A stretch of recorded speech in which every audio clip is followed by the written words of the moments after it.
Challenge है, आप जितना मेरा कुंडली खंगालेंगे उससे 100 गुना ज्यादा कुंडली मैं आपका खंगालूंगा, एकदम गारंटी। और जेल से आने के बाद 180 दिन के अंदर आपकी सरकार गिरा दूंगा तेजस्वी यादव जी। अगर मुझे गिरफ्तार किया गया, और मैं तैयार भी हूं, आपकी पुलिस जब चाहे तब मुझे गिरफ्तार कर सकती है, मैं तैयार हूं इसके लिए।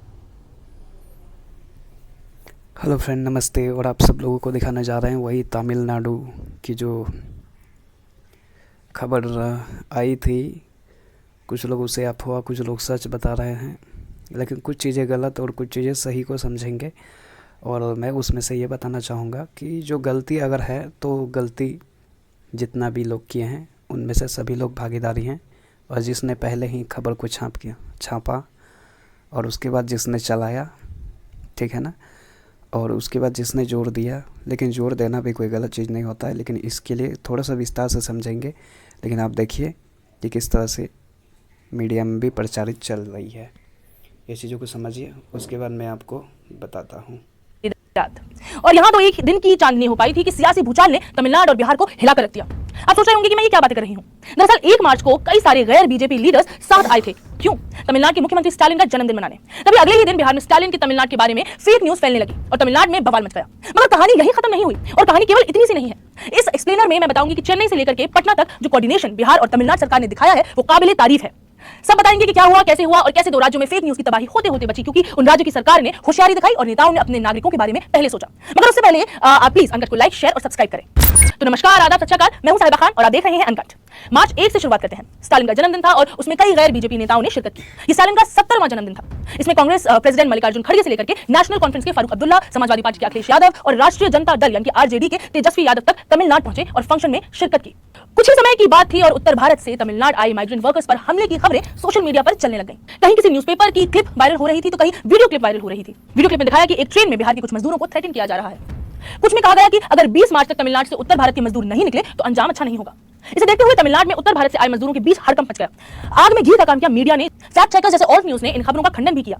बिहार मुख्यमंत्री नीतीश कुमार ने स्टेट चीफ सेक्रेटरी और डीजीपी से तमिलनाडु सरकार में कॉल मिलाने को कहा कि बिहार के मजदूरों को हिफाजत में रखें। देखते ही देखते तो फ्रेंड, आप लोगों ने सुना कि किस तरह से मीडिया में भी प्रचारित चल रही है, प्रचार चल रहे हैं इस तरह से। लेकिन एक चीज़ें हम समझने की कोशिश करेंगे इस बीच में कि देखो, कुछ चीज़ें गलत है, कुछ चीज़ें सही है, लेकिन इस गलत और कुछ चीज़ें सही अभी तक जो रिपोर्ट सरकार ने, जो नीतीश सरकार, बिहार सरकार के जितने भी पुलिस वहाँ पे जांच के लिए गए हैं 4 टीम, उनके द्वारा अभी तक रिजल्ट पब्लिक नहीं किए गए हैं, ठीक है ना।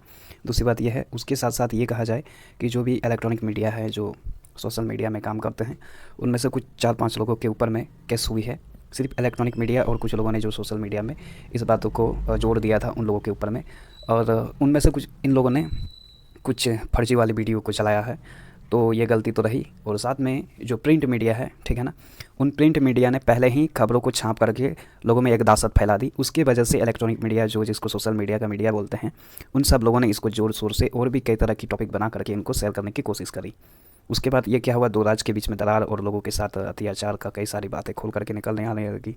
उसके बाद फिर मारकाट की बातें बढ़ने लगी। उसी बीच में अब क्या हुआ है कि मनीष कश्यप नाम करके एक पत्रकार, जो सोशल मीडिया के सबसे बड़ा माने जाने वाला कुछ लोगों के, लेकिन इनके कुछ गलतियां हैं जो इन्हें खुद भी नहीं पता और इनके जो भी दर्शक हैं, चाहने वाले, उन लोगों को भी नहीं पता कि ये किस तरह से मतलब लोगों को गुमराह करते हैं कुछ चीज़ों से। देखो, कुछ चीज़ें सही करता है, लेकिन कुछ चीज़ें गलत करके मिला करके लोगों को देने से ना, देखो, कहा जाता है दाल में काला या काला में दाल। ये अगर आपको समझ में आ गया तो समझ लीजिए कि आप समझ गए कि दाल में ही काला है या काला में ही दाल है, ये चीज़ें, ठीक है ना। एनीवे, उसके अलावा और भी एक आध लोग हैं जो लोग हैं, लेकिन साथ में ये है कि जो ये प्रिंट मीडिया हैं, प्लस में इलेक्ट्रॉनिक जो मेन स्ट्रीम मीडिया कहे जाते हैं, टीवी चैनल वाले, उन लोगों ने भी इस चैनल को, इस खबरों को पहले पब्लिक्स किया था। उसके बाद ये जितना भी डिजिटली मीडिया हैं, जिनको सोशल मीडिया का मीडिया बोलते हैं, इन सब लोगों ने इन चीज़ों को ये किया। मैं आपके स्क्रीन पे 2 जैसे मनीष कश्यप हो गए और जिन लोगों के ऊपर में एफआईआर हुए हैं, उन लोगों की वीडियो दिखाता हूं। और मनीष कश्यप इस वक्त बौखला चुके हैं, इनको बौखलाने की ज़रूरत नहीं है। जो भी है, कानून, कायदे, संविधान आपको उसकी आज़ादी देता है, उसके हिसाब से इनको करना चाहिए। लेकिन ये पॉलिटिकल एजेंडा और इन सब चीज़ों को लेकर के बहुत ज़्यादा उछल रहे हैं, ये उचित नहीं है। देखिए, एक आप अगर माना जाए तो आप संविधान के चौथे स्तंभ या फिर मतलब आप हो चौथे, मतलब संविधान के जो चौथा खंभा होता है, उनके आप पिलर हो, ठीक है ना।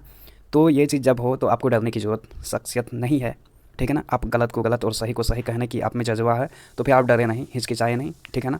उन लोगों ने गलत किया है, ये हम भी मानते हैं, क्योंकि सभी के ऊपर में सेम केस सेम FIR होना चाहिए, नोटिस भेजना चाहिए सभी के ऊपर। बड़ा छोटा ये मत देखिए कि वो बड़े वाली मीडिया है तो उनके ऊपर हम नहीं भेजेंगे, जैसे प्रिंट मीडिया हो गई, मेन स्ट्रीम मीडिया, उनको किसी को नोटिस नहीं गया है। और उसके बाद कुछ नेता भी हैं इसमें जो भाग लिए थे, संसद में बैठे थे, उन सब लोगों के ऊपर भी तो गलत उन लोगों की भी है। तो इन सब लोगों के साथ में सेम व्यवहार होना चाहिए, हम ये चाहेंगे, ठीक है ना। गलत करने वालों ने कुछ चीज़ें गलत की है और इससे पहले भी गलत करता रहा है, तो उनको सुधारने की ज़रूरत है उनको, ये सारी चीज़ें। लेकिन ऐसी जगह पे और चीज़ें बताऊंगा, लेकिन इन दोनों वीडियो और कुछ चीज़ें और मैं बताता हूँ, उनको आप देखिए, उसके बाद जानिए। बस चैनल को सब्सक्राइब कीजिए ताकि आपकी सही और सत्य की आवाज़ आपको समझ में आए। धन्यवाद वीडियो को देखने के लिए। प्रोफाइल लिख रही थी तो उनका ट्विटर अकाउंट भी चेक किया गया। उस वक्त तक उनके 72,000 से ज्यादा फॉलोअर्स थे। इन दिनों मनीष कश्यप हैशटैग ट्विटर पर लगातार ट्रेंड हो रहा है, लेकिन अब एक चीज लापता हुई है, मनीष कश्यप का ट्विटर अकाउंट। ट्विटर पर सर्च करने के बाद जो दिख रहा है वो ये है, दिस अकाउंट डजंट एग्जिस्ट। दरअसल मनीष कश्यप समेत 4 लोगों के खिलाफ FIR दर्ज हुई है। आरोप है कि मनीष ने तमिलनाडु में बिहार के प्रवासी मजदूरों के साथ कथित दुर्व्यवहार का वीडियो सोशल मीडिया पर शेयर किया। यह वीडियो वायरल हुआ, बाद में बताया गया कि यह वीडियो फर्जी है। फिर क्या मनीष के खिलाफ FIR दर्ज हुई? इसके बाद से मनीष कश्यप बिहार सरकार, सीएम नीतीश कुमार और डिप्टी सीएम तेजस्वी यादव पर लगातार हमलावर है। आरोप लगा है कि मीडिया का गला घोटा जा रहा है। बात इतने पर ही खत्म नहीं हो रही है। मनीष तो तेजस्वी यादव को 2025 के विधानसभा चुनाव के लिए भी चैलेंज करने में लगे हुए हैं। अब आपके मन में यह सवाल आया होगा कि ट्विटर ने मनीष कश्यप पर एक्शन लेते हुए उनका अकाउंट बंद किया या खुद मनीष ने ही अपना अकाउंट डिलीट मार दिया। ट्विटर पर इसकी खूब चर्चा है। ट्विटर पर कुछ लोगों का कहना है कि मनीष कश्यप का अकाउंट ट्विटर ने ही बंद किया है। मनीष के ट्वीट्स की झोंक की शिकायत की जा रही थी। ट्विटर ने अब एक शर्त रख दी है, कहा है कि मनीष को अगर ट्विटर चलाना है तो आपत्तिजनक ट्वीट्स हटाने पड़ेंगे। हाँ, एक बात और, अगर फिर से आपत्तिजनक ट्वीट किए तो फिर ज्यादा कठोर कार्रवाई होगी, मतलब अकाउंट सस्पेंड होगा। मनीष कश्यप ने अपनी गिरफ्तारी को लेकर तेजस्वी यादव को भी चेतावनी दी थी।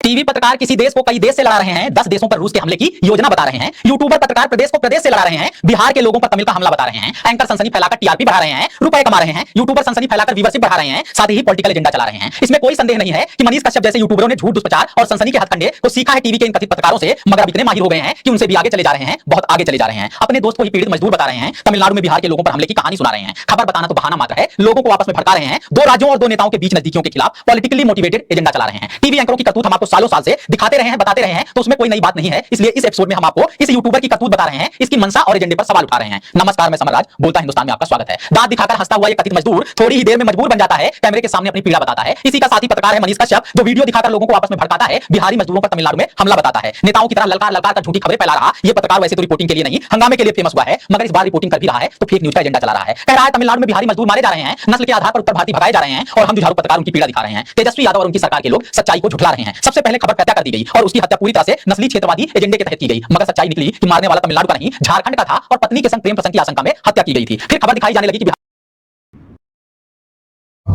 अभियुक्त मनीष कश्यप और युवराज सिंह अभी तक यूयू के समक्ष जो कोर्ट की FIR थी 3/23 उसमें अभियुक्त उनके सामने उपस्थित नहीं हुए, उनको नोटिस दिया गया था। अब उनके विरुद्ध गिरफ्तारी का वारंट प्राप्त करने की कार्रवाई शुरू कर दी गई। कांड के अभियुक्त मनीष कश्यप के बारे में जो जानकारी मिली है, ये इनके विरुद्ध में पहले भी इस तरह के कांड दर्ज हैं। पूर्व से 7 कांड इनके विरुद्ध अंकित पाए गए, जिसमें पुलिस पर हमले किए जाने के भी हैं। पुलवामा घटना के बाद पटना के नाथसा मार्केट में कश्मीरी दुकानदारों के पीटने के आरोप में भी ये जेल जा चुके हैं और पूर्व में भी कई इस प्रकार की गलत पोस्ट करने और भड़काऊ पोस्ट करने में लिप्त रहे हैं। कांड दर्ज होने के बाद वो फरार हैं। इस संबंध में यूयू लीगल कार्रवाई उनके विरुद्ध कर रही है। एक अन्य अभियुक्त युवराज सिंह जो थे, वो 3 महीनों से नारायणपुर भोजपुर के गोलीबारी कांड में फरार हैं। उनकी गिरफ्तारी के लिए भी टीम बनाई गई है। और यह जानकारी आपको दे दें कि युवराज सिंह के विरुद्ध तमिलनाडु के कोयम्बटूर में भी एक फर्जी वीडियो बनाने का काम दर्ज किया गया। तमिलनाडु पुलिस से जो सूचना मिली है उसके अनुसार उनके यहाँ कुल 13 इस तरह के कांड अंकित कर लिए गए हैं, जिसमें फर्जी वीडियो बनाकर भ्रामक और असत्य और उन्माद फैलाने वाले वीडियो को अपलोड किया गया, प्रसारित किया गया, प्रचारित किया गया। वहाँ की टीम बिहार आकर के भी अपना अनुसंधान कर रही है और प्राप्त जानकारी के अनुसार अन्य राज्यों जैसे उत्तर प्रदेश, मध्य प्रदेश या दिल्ली वगैरह जहाँ भी उनको जाना है वो तमिलनाडु पुलिस वहाँ जाकर के अपना अनुसंधान कर रही है। इसी क्रम में एक समाचार पत्र में खबरी छपा मधुबनी के युवक की तमिलनाडु में हत्या की जांच की गई। इसमें पुलिस अधीक्षक तिरुपति तमिलनाडु के द्वारा खंडन करते हुए इसे पारिवारिक कलह के कारण आत्महत्या बताया गया। पुलिस सर यहाँ से निकलेंगे कोई मार देगा तो क्या करें हम नीतीश जी से आग्रह करेंगे पत्रकारों पर से FIR वापस किया जाए। पहले इस बच्चे कि पहले नेता अमर उजाला बहुत सारे लोगों ने ट्वीट किया पत्रकार ही गलत नहीं होता है कि किसी भी पत्रकारों पर FIR नहीं हो। हम 5 महीना कोरोना में जेल भेजा था नहीं लोग, तो फिर भेज दे। मतलब वही मैं पूछ रहा हूँ कि जब मीडिया के लोग खबर प्रकाशित कर रहे हैं तो 26 URL 4 नामजद आरोपी जो है लोगों के ऊपर अपराधी उनको बना दिया गया, 2 लोगों की गिरफ्तारी हो गई है। इसके बाद जेल डालने की प्रक्रिया शुरू हो गई है। तो क्या पप्पू यादव जी जो गली में जाकर, गुप्ता में जाकर, गांव कस्बा में जाकर ऐसे परिवार के को खोज रहे हैं और जिनकी पीड़ा सुन रहे हैं, तो आपको डर नहीं लग रहा हमारे ऊपर कब्जा जो है FIR होगा। सर यहाँ से निकलेंगे कोई मार देगा तो क्या करें हम? पहले सुनिए, पहले इस बच्चे FIR करा गया। यदि ये बेटी डर पैदा करा जा रहा है तमाम पत्रकारों। सर सुनिए ना सर, यदि मेरी बेटी होती प्रकृति तो ऐसे जीने देते? क्या मेरा राइट नहीं है इस बेटी के लिए, इस बच्चों के लिए?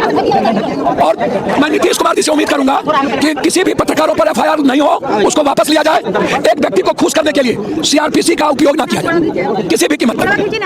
पत्रकार ही गलत नहीं होता है, सिर्फ जो चैनल पर मां बात करता है उसको क्यों नहीं जेल भेजते हैं? मैं मानता हूं कि कुछ पत्रकार निजी हमले करते हैं, जाति का नाम लेके, मुसलमान हिंदू का नाम लेके, रामायण कुरान का नाम लेके, जो गलत है और ये जिसके चलते अच्छे पत्रकारों का सम्मान घट रहा है, मैं मानता हूं, मैं एक्सेप्ट करता हूं। लेकिन लोकतंत्र में व्यक्तिवादी अहंकार का, और हमको निजी क्षेत्र पर पप्पू यादव को कोई गाली दिया, इसके लिए हम पत्रकार के खिलाफ दुश्मन बन जाएं, ये उचित नहीं है। पत्रकार के पहले नेता अमर उजाला बहुत सारे लोगों ने ट्वीट किया है। हम नीतीश जी से आग्रह करेंगे पत्रकारों पर से FIR वापस किया जाए और जो लोग जिस कारण से मरे हैं उसकी जांच CBI से हो। कौन सी सरकमस्टांसेस और परिस्थिति आ गई कि एक साथ इतने लोग भाग।